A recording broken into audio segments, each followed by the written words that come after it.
Paul Beatty won the Booker Prize for Fiction in 2016 for his novel The Sellout, and after reading it, it's one of the more unusual winners that I've come across so far. We'll get into it. The story isn't so much as a story as much as it is a stand-up comedy special that probably goes on longer than you would like it to. It definitely got to a point to me where it just felt like, okay, I think we're repeating ourselves. I'm happy for this to end, because there's not really characters. There are, but there's not like a single line in the book that takes itself seriously. And so for the first half, I was thoroughly enjoying it because it is that kind of whimsy that I always like in a book. But then there was a point where I turned and I was like, this is one note. It's all about a man who is living in LA and he wants to bring back racial segregation. He wants to reinstate the town of Dickens, which was like a historically black settlement.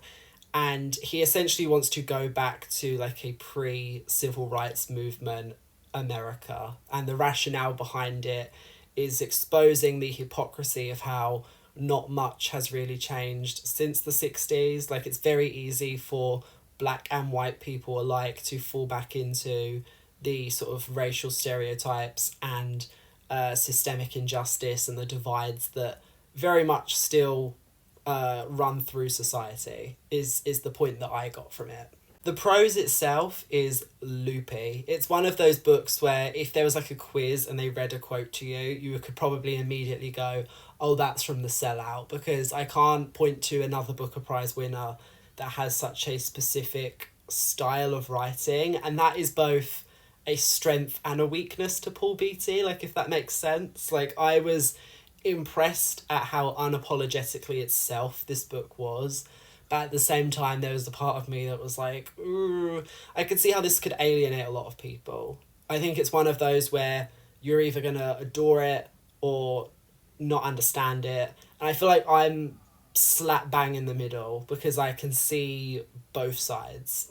And there is lots of funny stuff in it, like the main character, he himself is a black man, but he brings back slavery and then he's put in like a court of law and is accused of like essentially bringing back slavery and going against the 13th Amendment. Is it the 13th Amendment? I think so.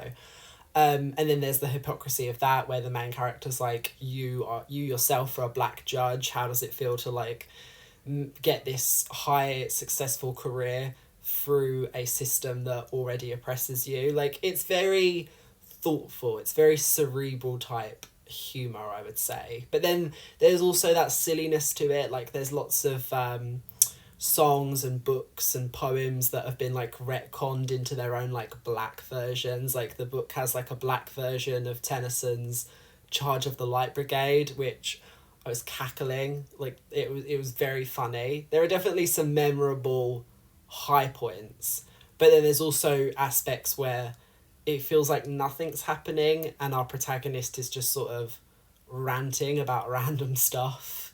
It's a bit all over the place.